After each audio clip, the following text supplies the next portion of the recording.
Hi everybody, Levi Clay here, and in today's video we are going to be talking about rhythm and why rhythm is an important thing that you need to work on, why you need to work on rhythm, and we're going to give you some tips on how you can go about thinking about rhythm in different ways to help you improve your ability to work on rhythm. Now this is going hand in hand with the fact that this month on my Patreon page I am devoting in all of our weekly guided practice routines and ear training skills to rhythm reading skills and our rhythm dictation and the like, because rhythm is incredibly important. So I'm going to devote all of that to rhythm, and also my YouTube channel this month we're going to be talking a lot about rhythm. I've got some cool fun rhythm stuff coming up. I've got a review of the website Drumeo coming up because I've been playing drums for a long time, and I thought it'd be nice to cover a website which I think is great for improving your rhythm skills. So lots of rhythm stuff coming up. So let's talk about rhythm and why rhythm would be considered important. I think that it's important to understand, or at least consider, that when we're working on music, there are really two distinct skills that are important.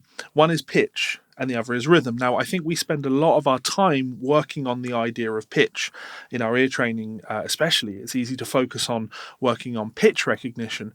But rhythm is a uniquely human skill, I think. My understanding of rhythm is that it's a uniquely human experience. And the reason I say that is because rhythm, when you think about it, is merely perception. There's no actual rhythm unless you have a concept of a pulse. Unless we have a concept of where a pulse is falling, I could put a metronome click under this entire video and then it would be possible for you to rhythmically notate what it is that I'm saying in relation to that pulse. But without that pulse, it's very, very difficult to do that same thing because everybody's perception of where the beat would fall would be different. So rhythm, to me, is a uniquely human experience because of that. Pitch recognition, incredibly easy. A monkey or a dog can do pitch recognition, but rhythm recognition requires that understanding of being able to hear something and then understand how we heard that thing in relation to something else. And I think that because of that, it's something that we kind of take for granted. Because we as humans can hear sounds and we understand roughly what a pulse is, it's easy for us to hear a phrase and then imitate that phrase back. And because we can do it naturally via imitation, we tend to not put as much effort into the replication of rhythm. So I'll give you an example of exactly what I mean. Growing up, I was extremely into transcriptions, tab books more specifically, and I bought a lot of tab books because I wanted to learn my favourite songs. And when it came to learning my favourite songs, much like I'm sure many of you guys have, when you get a tab off the internet, you don't worry so much about rhythm. In fact, a lot of guitar tab doesn't even come with any rhythm. And of course, the idea there is that you wouldn't need it because you don't need the rhythm because you can hear what the rhythm is. You just need the tab to tell you what the notes are. And while that can kind of work, it misses a lot of the details. So let's talk about why you would want to develop your rhythmic skills. Now, this could be for many, many reasons, but for me and for a lot of the things that I'm focusing on in terms of my educational content, I'm looking at trying to help you guys become more bulletproof musicians. So obviously I work as a transcriber. That's a lot of my work is transcription work, and rhythmic recognition is incredibly important in that. I'll talk more about how we're going to develop that shortly. But the rhythmic recognition, extremely important in that side of things. So, if you want to be a transcriber or you want to be able to transcribe things, then being able to hear rhythms and know what they're going to look like written down is very important. But if that isn't your goal, you have to ask yourself, are there other examples of where rhythmic recognition might be quite useful for you? Well, first of all, when you hear a recording, having good rhythmic understanding will help you to understand what you heard the first time, not having to repeat it over and over. And the better your rhythmic recognition becomes, the more easily you can communicate that information to other people. So I'll give you an example that I quite like here. So rhythms are essentially like words when you really think about it. If you close your eyes and listen to what I'm saying, just listen to me speaking, close your eyes and listen to me speaking. As I'm saying these words, I want you to imagine them written down on a page. I want you to just imagine them written down on a page. You could do that. I'm sure all of you could do that. And that's because I'm speaking with words that you are familiar with. That enables you to hear what I'm saying in a lot more detail.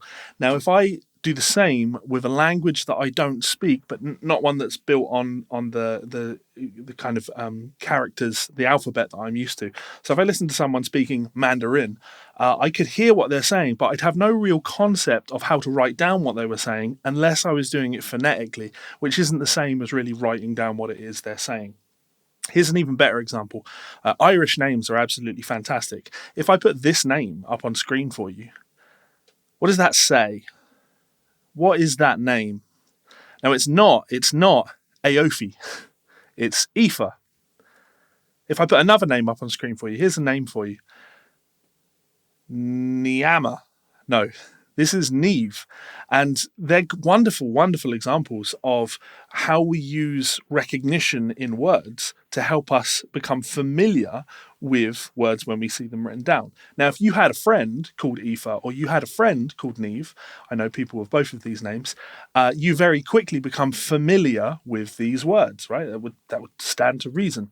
And more importantly, if you had a friend called Aoife, or you had a friend called Neve and you needed to write them, I don't know, an invitation to a party, and you wanted to write them a little card, you probably wouldn't struggle to write their name down because they're somebody that you deal with on a day-to-day basis. They're a friend of yours. You become familiar with their name. So when we start thinking of rhythms from this more word-like perspective, we can start to improve our ability to read rhythms by practicing rhythms that come up time and time again. And that's what I've devoted the entire weekly guided practice routine over on Patreon this week to. We're looking at 16th note rhythms that cover beats, individual beats of music, and practicing reading those and really internalizing how they sound.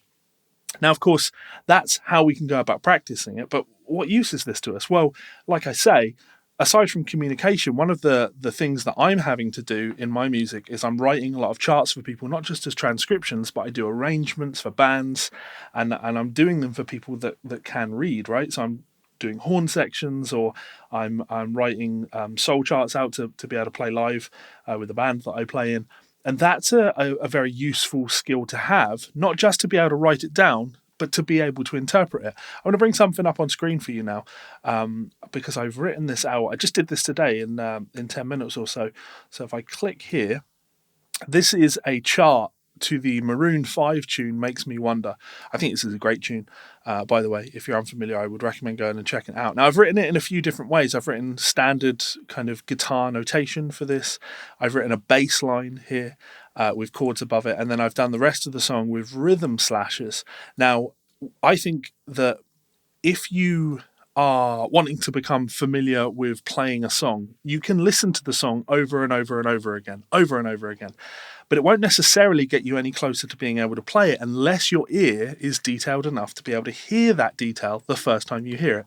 Now, I mentioned Drumeo at the start of this video, and like I said, I'll be doing a review of their website this month, but they put up a wonderful video a few months back of Larnell Lewis of Snarky Puppy at the time, listening to Metallica's Enter Sandman for the first time, having never heard it.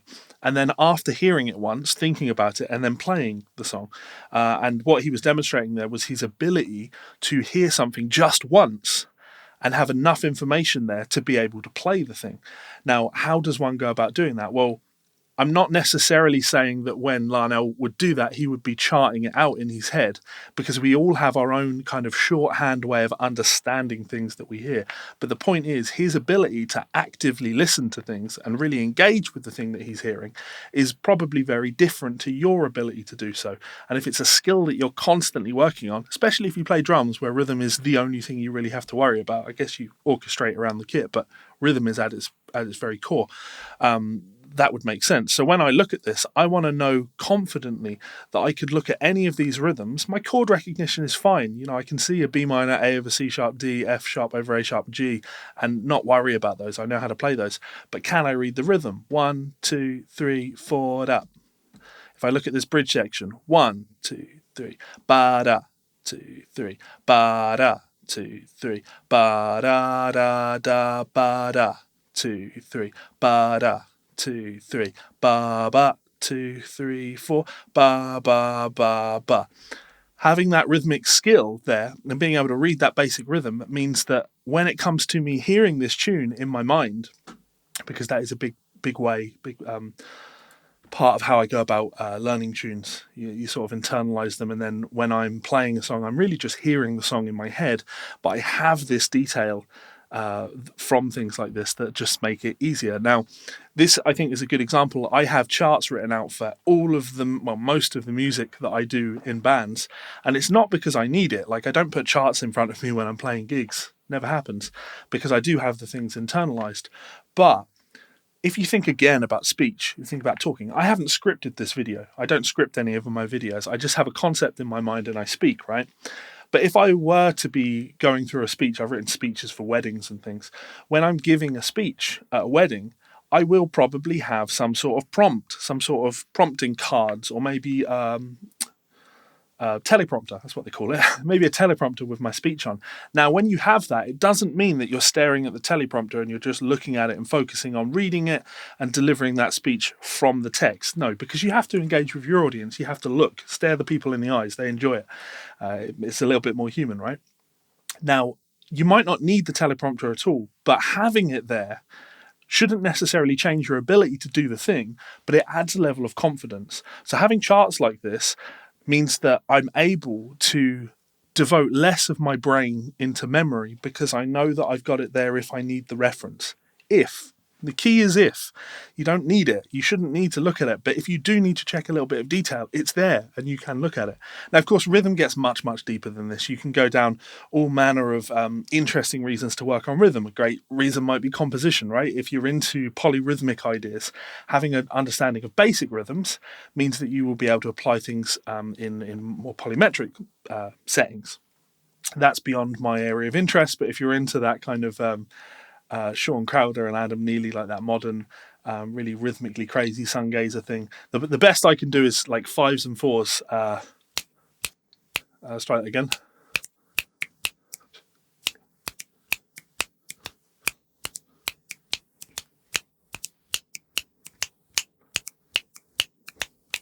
That should be 5 in one hand and 4 in the other. But I do have an understanding of rhythm, meaning that I can work things like that out, which is always a fun thing to be able to play around with. So rhythm is an incredibly interesting skill that you can take extremely far, and you can use it to take your music to the next level. You just have to put that time in. So coming back to that idea of how do we go about working on this? Well, if I bring up this same chart again, I'm not saying we would particularly use this exact page as a way of practicing our reading, but we need to understand that when we see this note here, I'm not thinking about the pitch of this. The fact that it's a B doesn't matter, but this rhythm of a quarter note. Can I read that rhythm? Just that one rhythm. Let's ignore everything else. Can I read that? This beat here. This beat, let's try that again. This beat here, can I see this beat and read this beat? Just like seeing my name on a page, or Aoife on a page, or Neve on a page. Can I see that rhythm of an eighth note an eighth note rest followed by an eighth note and know how to read that? Ba, ba, ba, ba. Can I take these 2 beats of rhythm and read that? Ba, ba, ba, ba. If we look at the third beat in this bar, it's the same idea. It's the same as the second beat. The pitch might be different, but the rhythm is the same. So in theory, again, I should be able to take this and go ba, ba, ba, ba, ba, ba. And our final beat in this bar, we have 2 eighth notes, so 1 and. I should be able to look at this bar nice and slowly and go ba, ba, ba, ba, ba, ba, ba, ba, ba, ba. These are simple rhythms, and I've been covering these things in a lot of detail on my educational stuff for a long time. So this is definitely something that you want to go back. You can't just fix this thing overnight, but hopefully you can start to see some of the value of being able to look at something like this and go, cool, I don't need to worry about this. I can just play it, because I can devote my attention to how do I want to play these chords? Where do I want to play G? Where do I want to play A? How am I going to play a B minor? F sharp over A sharp. What am I going to do about that? The rhythm is all taken care of. Ba, ba, ba, ba, G, G, A, B minor, A, G, G, A, F sharp or A sharp, B. You get the idea. Hopefully you have found that interesting and there's things that you can consider in there. If you have any questions about rhythm, leave them in that comment section below. I'd recommend you check out my Reading 101 series here on YouTube that I've done. I've not done one of those in a long time. Maybe I'll do some more of those these months because they are great fun and they're really good practice for your reading skills. But as I say, any questions about this, please do let me know in that comment section below. Lastly, I just want to say a huge thank you to all my wonderful supporters over on Patreon. If you want to be like these awesome people and get access to my weekly guided practice routines or my weekly guided ear training sessions, that's the way to do it. You can engage with me and this awesome group of people in all of our social groups, download hundreds of transcriptions, tons of great stuff that you can get in return. That's the best place to do it. And if you're lucky, you might even be able to get a private lesson with me if there's a spot available. There often isn't, but if you can grab one, then by all means do consider grabbing one. If that doesn't suit, you can also head on over to Amazon and check out one of my books. I have many available. Thank you so much for checking this video out. And like I say, I'm happy to engage with you all in the comments. Go work on your rhythm. Become a better musician. It's worth it. Much love, and I will see you for some more videos as the weeks go by. Laters.